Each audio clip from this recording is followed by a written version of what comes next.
తెలంగాణ బీజేపీకి విచిత్ర పరిస్థితి నెలకొంది. 8 మంది ఎమ్మెల్యేలకు నాయకుడిని ఎంపిక చేసుకోలేకపోతున్నారు. ఎన్నిసార్లు సమావేశం జరిగినా తేలడం లేదు.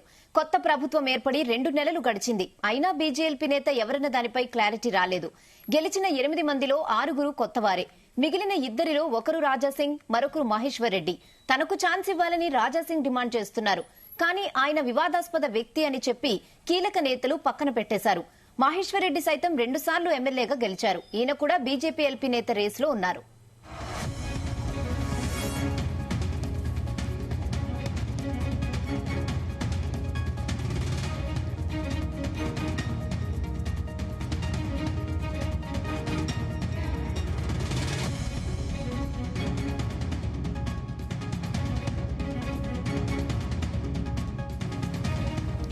తెలంగాణ బీజేపీకి విచిత్ర పరిస్థితి నెలకొంది. 8 మంది ఎమ్మెల్యేలకు నాయకుడిని ఎంపిక చేసుకోలేకపోతున్నారు. ఎన్నిసార్లు సమావేశం జరిగినా ఈ విషయం తేలడం లేదు. కొత్త ప్రభుత్వం ఏర్పడి 2 నెలలు గడిచింది. అయినా బీజేపీ నేత ఎవరైనా దానిపై ఇప్పటికీ క్లారిటీ రాలేదు. ఇదే విషయంపై మరిన్ని అప్డేట్స్ మా ప్రతినిధి శ్రీచరణ్ అందిస్తారు. శ్రీచరణ్, రెహానా, ఇంకా ఇప్పటికీ బీజేపీ పార్టీ శాసనసభ పక్ష నేతగా ఇంకా ఇప్పటికీ ఎవరిని ఎన్నుకోలేదు. మనం ప్రధానంగా ఇక్కడ ప్రస్తావించుకోవాల్సింది గెలిచిన 8 మంది ఎమ్మెల్యేల గురించి మనం ప్రధానంగా ప్రస్తావించుకోవాలి. దీంట్లో దాదాపు మోస్ట్ అందరూ కూడా మొదటిసారిగా ఎన్నికైన వారే. దాంట్లో మనము ప్రధానంగా చర్చించుకోవాల్సింది 3 వ్యక్తుల గురించి. ఒకళ్ళు గోషామాల్ కాన్స్టిట్యున్సీ నుంచి వరుసగా 3 సార్లు రాజాసింగ్ గెలుస్తూ వస్తున్నారు. రాజాసింగ్ 2009లో ఆయన పొలిటికల్ కెరియర్ చూసుకుంటే మనము మొదటిసారిగా 2009లో టీడీపీ పార్టీ నుండి ఆయన కార్పొరేటర్ గా పోటీ చేశారు. ఆ తర్వాత 2014లో బీజేపీలో జాయిన్ అయ్యి వరుసగా కన్సర్వేటివ్ గా ఆయనే గోషామాల్ కాన్స్టిట్యున్సీ నుంచి ఎమ్మెల్యేగా ఎన్నికవుతున్నారు. కాకపోతే ఆయనకి కాస్త వివాదాస్పద వ్యక్తిగా పేరొందింది. ప్రధానంగా ఆయన కాస్త దూకుడు స్వభావం కలిగిన వ్యక్తి. అలాగే ఓల్డ్ సిటీలో ప్రధానంగా ఓవైసీ బ్రదర్స్ ఎంఐఎం పార్టీని ప్రధానంగా టార్గెట్ చేస్తూ ఆయన పలు సందర్భాల్లో కూడా ఓవైసీ బ్రదర్స్ ఇద్దరిని కూడా పెద్ద బావమరిది, చిన్న బావమరిది అని కూడా సంబోధించారు. అయితే కాస్త వివాదాస్పదుడిగా ఆయనకి పేరొందిన నేపథ్యంలో ఇప్పుడు ప్రధానంగా బీజేపీ పార్టీ ఒక రకంగా చెప్పుకోవాలంటే వెనుకడుగు వేస్తుంది అని చెప్పుకోవాలి. మనం నెక్స్ట్ నిర్మల్ కాన్స్టిట్యున్సీ నుంచి గెలిచిన మహేశ్వర్ రెడ్డిని రాజకీయ ప్రస్థానం చూసుకుంటే 2009లో మొదటిసారిగా కాంగ్రెస్ నుంచి గెలుపొందారు. ఆ తర్వాత మళ్లీ మొన్న జరిగిన అసెంబ్లీ ఎన్నికల్లో బీజేపీలో చేరి బీజేపీ పార్టీ తరఫున గెలిచారు. అయితే ప్రధానంగా ఏంటంటే రాజకీయంగా చూసుకుంటే మహేశ్వర్ రెడ్డికి కాస్త అనుభవం ఎక్కువ ఉంది. ఆయన 2009లోనే మొదటిసారిగా ఎమ్మెల్యేగా ఎన్నికయ్యారు.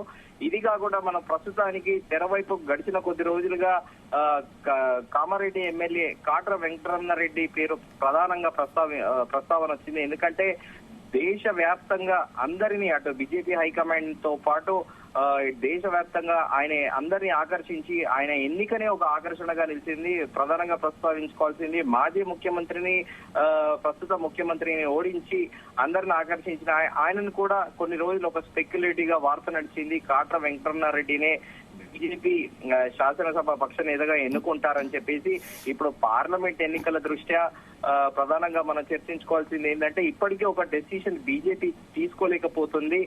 అయితే మిగతా గెలిచిన 6 ఎమ్మెల్యేలో మనము ప్రధానంగా సీనియర్ మోస్ట్ విశ్వ హిందూ పరిషత్ లో పనిచేసిన వ్యక్తిగా నిజామాబాద్ జిల్లా అధ్యక్షుడిగా కూడా పనిచేసిన సూర్యనారాయణ గుప్తా కూడా ఆయన మొదటిసారిగా ఎన్నికయ్యారు. ఆయన హిందూ మత సంస్థకి చెందిన విశ్వ హిందూ పరిషత్ లో ఆయన మొదటి నుంచి ఉన్నా కూడా ఆయన 2014లో బీజేపీలో చేరి నిజామాబాద్ నుంచి పోటీ చేసి ఓడిపోయారు. కానీ ఆయనకు 2018లో మరోసారి అవకాశం దొరకలేదు. కానీ 2023లో ఇటు విశ్వ హిందూ పరిషత్, అటు సంఘ్ పరివారు వీళ్ళందరూ కూడా ఆయన రికమెండ్ చేయడంతో ఉన్న వాళ్లలో కాస్త సనాతన ధర్మం పట్లతో పాటు బీజేపీ ఐడియాలజీ సిద్ధాంతం కలిగిన వ్యక్తిగా ఆయనకు టికెట్ ఇచ్చారు. ఇక ఆర్మూర్ రాకేష్ రెడ్డి ఎమ్మెల్యే అయితే ఎవరైతే ఉన్నారో ఆయన కూడా ఆర్ఎస్ఎస్ బ్యాక్గ్రౌండ్ నుంచి వ్యక్తి. ఇప్పుడు ప్రధానంగా మనం చర్చించుకోవాల్సిన అంశం ఏంటంటే ఇంకా శాసనసభ పక్ష నేతని ఎప్పుడు ఎన్నుకుంటారు. ఇప్పుడు 8వ తారీఖు నుండి బడ్జెట్ సమావేశాలు ప్రారంభం కానున్నాయి.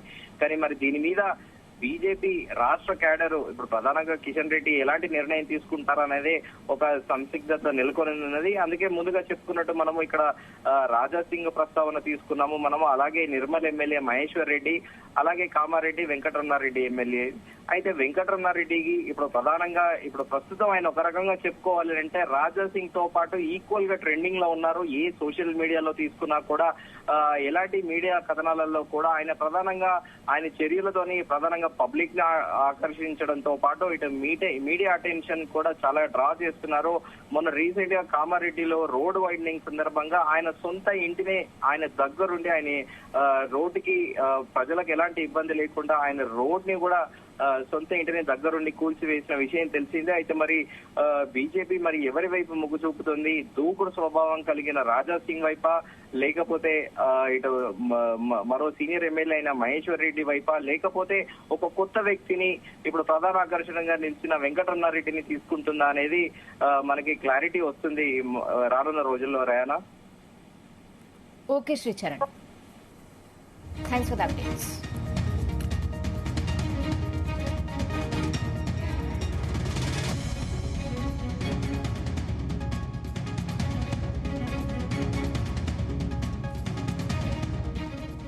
తెలంగాణ బీజేపీకి విచిత్ర పరిస్థితి నెలకొంది. 8 మంది ఎమ్మెల్యేలకు నాయకుడిని ఎంపిక చేసుకోలేకపోతున్నారు.